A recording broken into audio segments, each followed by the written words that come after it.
Troy sweeps Coastal. It's Locked on Sunbelt.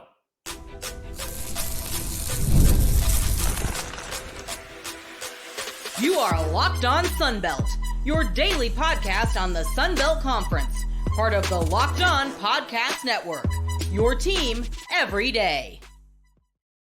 All right, Dave Schultz, Locked on Sunbelt, your team every day. Today's episode brought to you by Monopoly Go. I admit it, I have a competitive side and is a big fan of Monopoly Go, the mobile hit twist on classic Monopoly. So join your friends and download Monopoly Go now for free in the App Store or Google Play. All right, hopefully everybody had a spectacular weekend. We're getting a haircut today. It's a little bit extra wavy. All right, so Troy sweeps Coastal. We'll get into that momentarily. Cajuns take the series from Southern Miss. The bats finally came around on Sunday, and the Sun Belt did pretty well in the draft. A couple of guys missed out getting drafted, but I think ended up getting plenty of free agent deals. So let's talk about this one. Got to be the surprise of the weekend. Is Troy sweeping Coastal Carolina? How about just even winning the series? I know they were both tied for second coming into the weekend, and Troy went in there and, well, I don't know any other way to put it. Kick their ass. 8-6 on Friday, 11-4 on Saturday, and 15-3 on Sunday. Thanks for coming. Remember, this was a Coastal team that handled, at the time, a really hot Raging Cajuns team, right? The Cajuns came in there winners of like 21-22 or 22-23, something like that, and beat them badly on Friday. Jumped out on Saturday and had to come from behind to beat them on Sunday. All right. So if we start looking at this the other way around and you start looking big picture instead of, single ball games, all of a sudden, like Coastal's a couple of bad innings away from losing 5 or 6 Sunbelt games. They're headed in the wrong direction. So Troy, now just 3 games behind the Louisiana Raging Cajuns for first place in the Sun Belt. Guess who they host this week? Maybe we'll get the voice on to talk a little trade. I was going to say Trojans, Troy and Cajuns later on this week. But let's go over these ball games as Troy takes the Friday ball game 8-6. So they set the tone. All right. And had to come from behind to do it. They were down 4-1 after 3. They got down 4-3 after 6 and then explode for 5 runs in the 7th. And that's what the Cajuns could not do against Coastal Carolina. I'm sorry to make it about the Cajuns, but that's what the Cajuns could not do was eat up the Coastal Carolina bullpen. They have some really good starting pitching in terms of their stuff. Get into that bullpen, and you can see it's not all that great. So Troy takes the first ball game, and also what they did, what the Cajuns did on that Saturday was chip away. So they're down 4-1, 1 in the 4th, 1 in the 5th, and make it a 4-3 ball game. And then boom, the bats come alive with 5 in the 7th, Coastal with 2 in the 7th to make it a ball game, but lose 8-6. 8-6. Then you do the next ball game, and that's 11-4. And all of a sudden, Troy has won the series. And this one was over after 3, if not after 1. Troy scores 4 in the first inning. Brian with a 3-run jack. Usually that is the rally killer, but they still got another run in the inning. Yeah, I understand what I said. Home runs are rally killers. Then you got to start all over again. But Troy did. And meanwhile, the pitching put up zeros in the 1st, 2nd, 3rd, and 4th innings. They got 5 more runs in the 3rd. They were leading 9-0, and the series is over, basically. Maybe not in that ballpark, but they got it to 9-3, made it 9-4. Troy got 2 runs in the 9th. Again, Coastal Carolina never really threatened in this ballgame. Cameron Fluke, ended up pitching not well last Saturday and didn't pitch well this past Saturday as well. And then Troy, for good measure, comes out and I guess run rules Coastal 15-3 in 7 innings. A 4-run third inning breaks it open from 2-1 to 6-1. And then for good measure, a 9-run sixth inning. Troy clobbered Coastal Carolina. And they ended up going up, as of this recorded broadcast, 25 spots in the RPI. They went from the high 70s to 47. So they went back down one. They were up 25. They were at 46. But their game probably finished before a lot of the other ones around the nation and certainly on the West Coast, but not bad at all. So Troy going from 71 to 47. And if they take the Cajuns 2 out of 3 or sweep them, right, they're going to be a top 30 club. They won't move up quite as much. A, the Cajuns don't have the RPI, and B, it's at home versus Coastal on the road. But nonetheless, they don't have to get that high. Put them in the mid-30s. Put them in the low 30s. Yeah, that's it. Troy all of a sudden has found themselves in a really good spot. And we will certainly go over the Cajuns and the Trojans later on this week. The other big series besides the Cajuns, and we'll go over all of them with the Cajuns segment coming up. But it was that South Alabama, James Madison series. And all of a sudden, South Alabama has now won 3 straight series. I'm not sure. Yeah, They didn't move up. I don't understand how South Alabama did not move up. I don't know what's going on with the RPI. They lost ground. They took 2 out of 3 from James Madison, and they lost ground. I don't get it. I don't understand it. James Madison's still 30. Yeah, so I don't understand it. But they've taken 2 out of 3 from. Started out actually with a win over Southern Miss in the Sunday ball game. Then they beat Alabama 5-4. They take 2 out of 3 from Arkansas State. They did beat Tulane. They lose the first game at Texas State, but take the next 2. And now they've taken 2 out of 3 from James Madison. I think the RPI should be higher, should probably be in the 50s. But the big thing for South Alabama is that they're not in that 10 spot anymore as of, right now. That's what they were trying to avoid, although they are tied. I guess they're tied with Georgia State right now, which is not great because Georgia State took down South Alabama. But Georgia State seems to be heading in the wrong direction. They got swept this weekend. We'll go over that here in a minute. But so South Alabama moving up out of those bottom 4. Like a couple weeks ago, I think they were right in front of, ULM and Arkansas State. And now, technically, I think they're tied for 9th, to be honest with you. They're tied for 9th. So maybe both teams would get it, if they're tied for 9th. But they have the Cajuns game at the end of the season, but they have a big series coming up. They're at UAB. They're at App State. That's huge because I think App State's right in front of them. And then they host ULM. If somehow they can win 4 out of 6 before they hit the Cajuns, they would be 14 and 13. Is that right? 21 and 6 is 27. That's correct.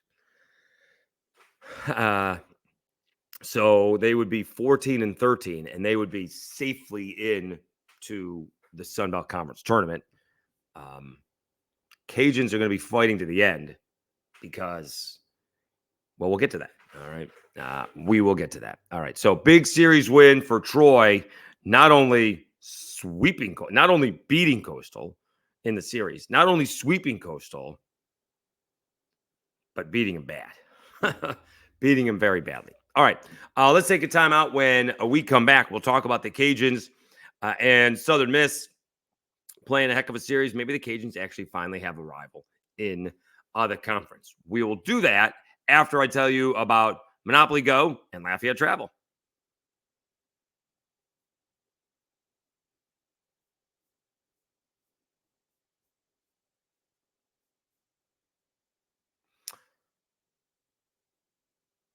All right, game off. We got to pause here to talk more about Monopoly Go. I know what you're saying, flag on the play. You already talked about that, but there's just So much good stuff in the game. In Monopoly Go, you can team up with friends for time tournaments where you work together to build up each other's boards.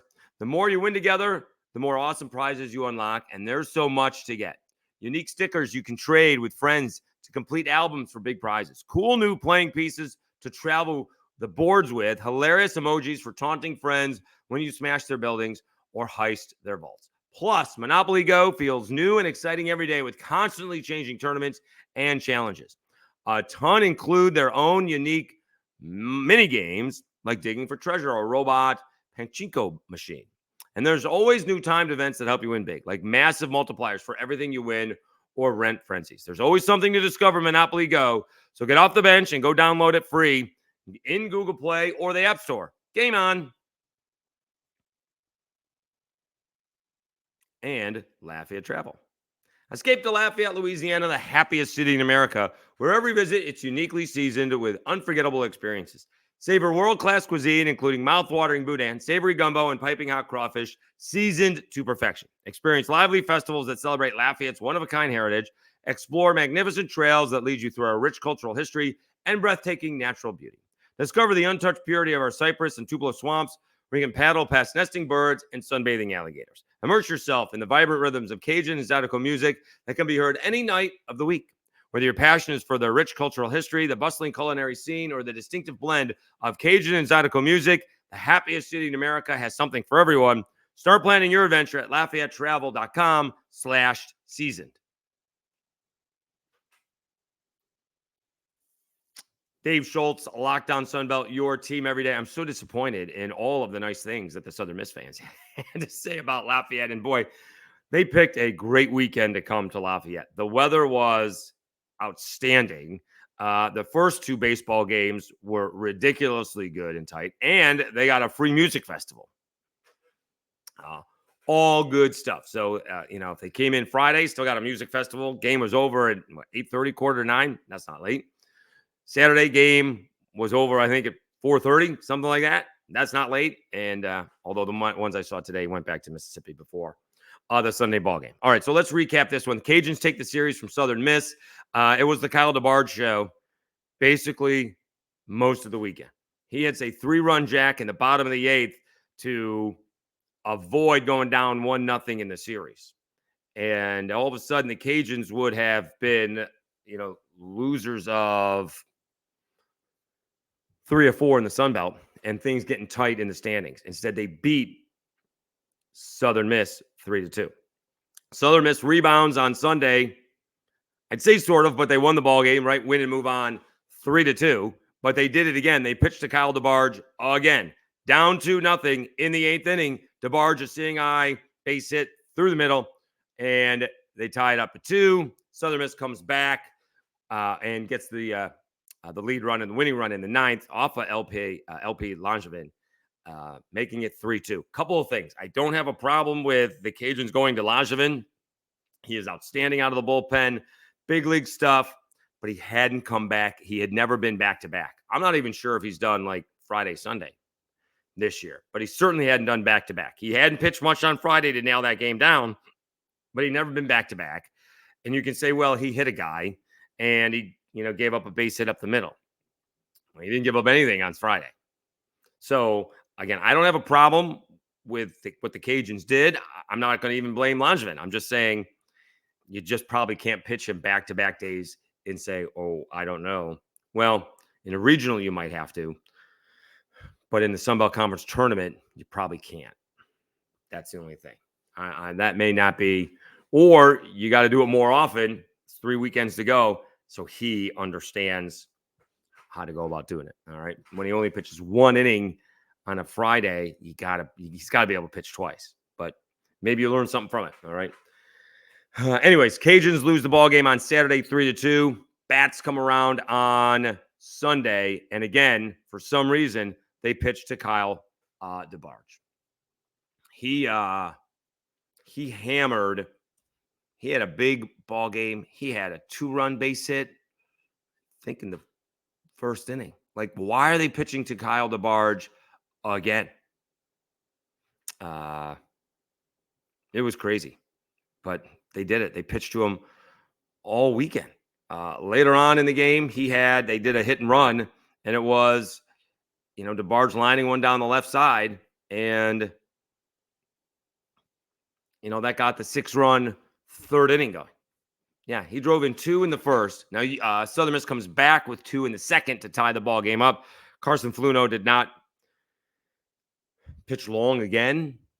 For whatever reason, he went from 7 no-hit innings like 3 starts ago to like pitching 3 1/3 innings combined in the next 2 starts. Cajuns going to have to figure that out if they're going to do any damage in the postseason. But the Cajun bats come alive in the 3rd inning.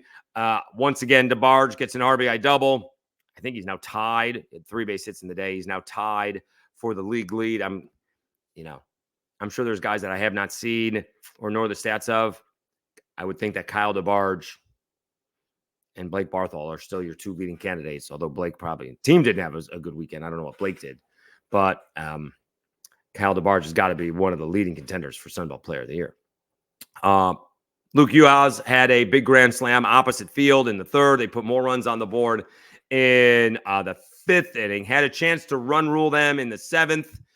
They actually breaking ball got away from the Southern Miss pitcher. It ended up behind DeBarge. So then they walked him, and the Cajuns needed a base hit. They only got a sac fly. So it ended up going 9 innings. Cajuns with a big 13-7 win over Southern Miss. So we'll go over the rest of the games here momentarily, but let's check out the RPIs in the Sun Belt. It took a minute for them to get updated on Sunday evening. All right, so Cajuns lead the conference. We can go over the standings too, 17-4. They got an RPI of 51, which is not awful. It did go back up into the 40s when they beat Southern Miss the first game, then back to the 50s, mid-50s, and now low 50s. Troy went all the way up from 71 to 47. They've won 5 in a row. Southern Miss is 46. They didn't really drop. I think that's where they came into the series, at around 46. The thing is, for the Cajuns, that's good because now it's 2 quad 2 wins. If Southern Miss had fallen into the 50s, it's 2 quad 3 wins. So that helps out. All right. We'll go over the other big RPI teams. Coastal Carolina down to 24. So, I mean, did they go from we're hosting to potential national seed? Because they had a bad week. They lost 5 in a row. They lost 2 to Creighton on the road, and then they just got beat badly by Troy at home. So Coastal went from we're hosting and maybe a national seed to now we're not hosting. And then James Madison, they lose the series to South Alabama. They are 30. That RPI didn't help South Alabama any. I don't know why they lost. I don't understand how South Alabama's went down from like 68, I thought, down to 73.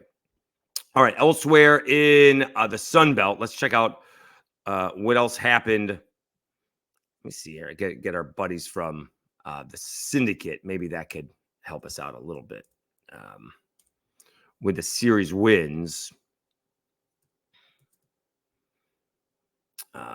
Appreciate these guys putting it together. All right. All right, so let's see what we got. App State swept Georgia State. Panthers going in the wrong direction, 13-9 on Sunday. Georgia Southern, they beat Marshall in only 7 innings. That went 10-4.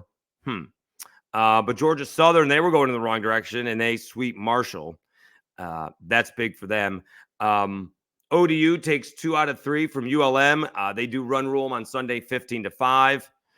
And I think Arkansas State, did Arkansas State sweep Texas State? I think it says 2 out of 3. So Arkansas State took 2 out of 3. I think Texas State ended up taking the Saturday ball game because I thought I heard that Arkansas State had swept the doubleheader on Friday. They moved things around because of potential weather. All right, so let's check out the overall standings now.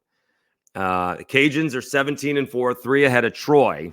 There is a little bit of breathing room for the 2 teams. Southern Miss and Georgia Southern tied for 3rd, but they're 5 games behind the Cajuns, just 2 behind Troy.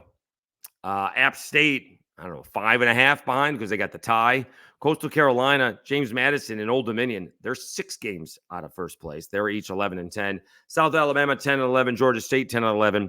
Texas State's just not had a good season, 8-13. ULM, 7-14. Arkansas State is 13th, and Marshall is 14th.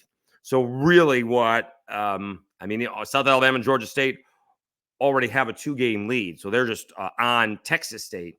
They're looking to avoid, missing the Sun Belt Conference tournament. That's what they are looking for. The other teams, probably the Coastals, the James Madison, Old Dominions, are looking for seeding. And that's what you're looking for. Cajuns, again, trying not to get swept. That is the Matt Deggs way. The problem is you got two series left on the road, at Troy and at Georgia Southern. And then you're home against South Alabama. South Alabama will be fighting for their postseason lives most likely. Cajuns are fighting to get that RPI and, get that mid-30s RPI. So as of, again, Sunday evening, they have an RPI of 51. Predicted results, I think they went down a little bit, 39-17. Although they finished the conference 22-8, they got an RPI of 31. I presume that's still winning the conference, although that'd be 4 more conference losses. How do they figure that one? Let's see here. They take 2 out of 3 from Troy. They lose 2 out of 3 to Georgia Southern and take 2 from South Alabama. So they would technically, I believe, still win the conference. And they'd have an RPI of 31, and they would be in. That's fine. Now you're playing for seeding in the Sun Belt Conference tournament, and that's kind of what you want. All right, let's take a timeout. We'll come back. We'll check out who was drafted in from the Sun Belt into the NFL. Right after this, I tell you about FanDuel and Gametime.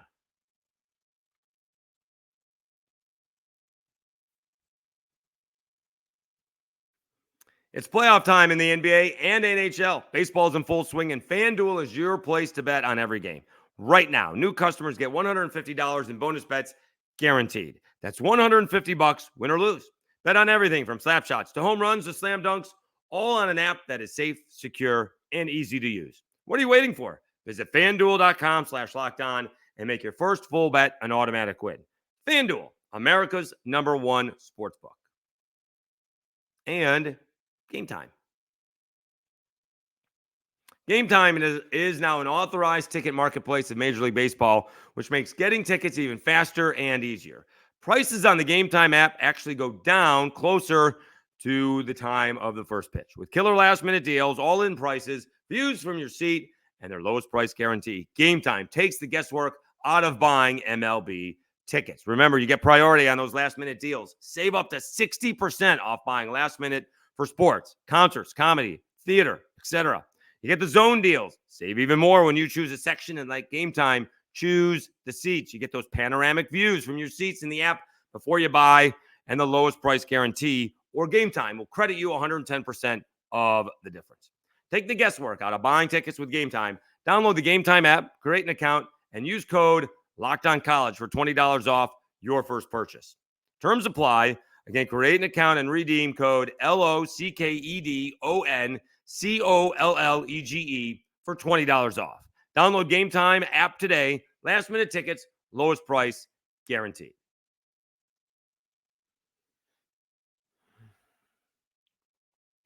All right, Dave Schultz, Locked On Sunbelt, your team every day. Let's check out we got 6 players drafted in the Sunbelt. I would say it was a couple of surprises that did not get drafted, but the guys who did, I'm not sure there's any surprise at all. Marshall's Rasheen Ali. He was the first Sunbelt player drafted.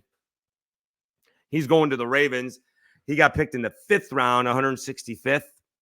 Here's the thing about that, and all these guys, late round picks, free agent drafts, non-drafted free agents, it's about being healthy and being ready when the opportunity comes.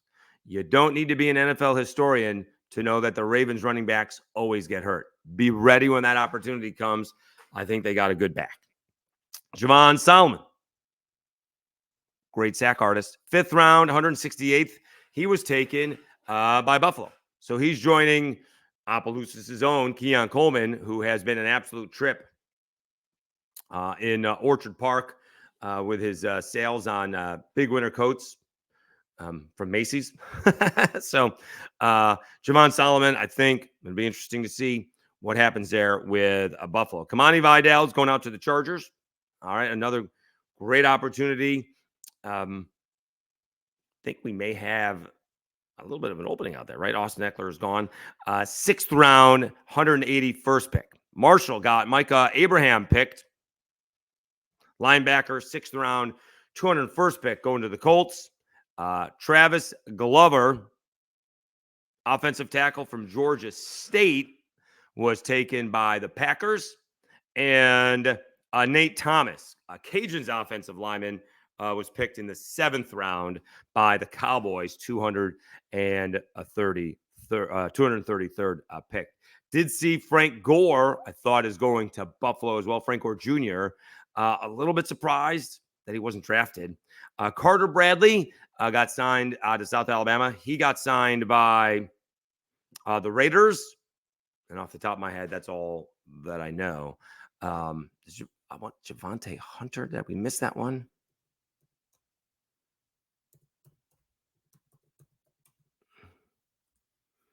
Let me see here. Hold on here.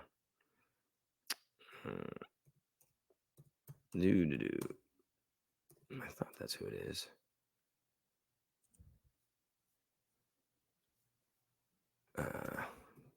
Georgia State, right? Let me see. I don't think I have that name right. John Trey Hunter. Did he not get picked? Let me see here. Did he not sign somewhere? I guess not. Let me see. One more. Misspelling. Oh, he's been signed by my Pats. Yay.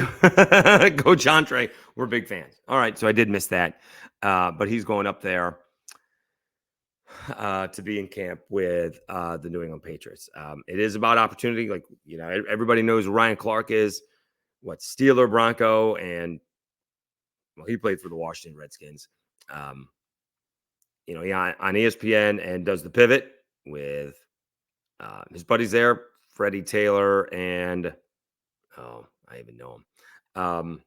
Anyways, he was a non-drafted free agent, and he had a pretty damn good NFL career. So it's about being healthy, it's about being ready, and it's about taking advantage when that opportunity comes, because a lot of times that opportunity will come. You don't know when it will come, but it will come. You have to be ready. You have to be ready. All right. All right. So spring is over, by the way, in the Sun Belt.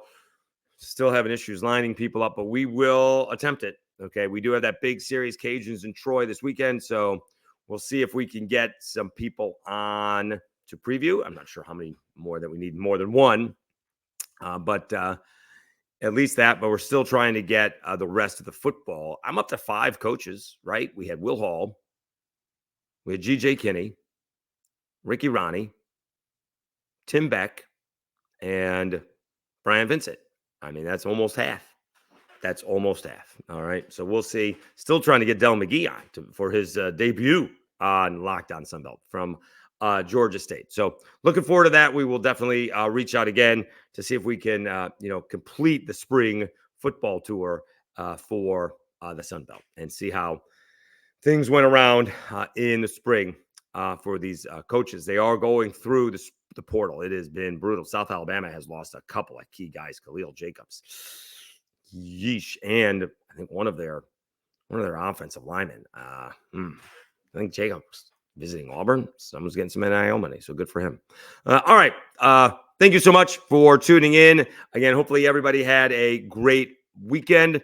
Looking forward to a great week of more episodes of Locked On Sunbelt. Really appreciate it. We are over 1,200 subscribers. That's a big deal. Again, I'd say the next goal is 1,500, then maybe 2,000. I'm not sure how much more we can get more than that, but do appreciate everybody who has subscribed. Thank you so much. Keep the comments coming. It is me who answers them. Have a great week, everybody. We'll talk to you again on Tuesday.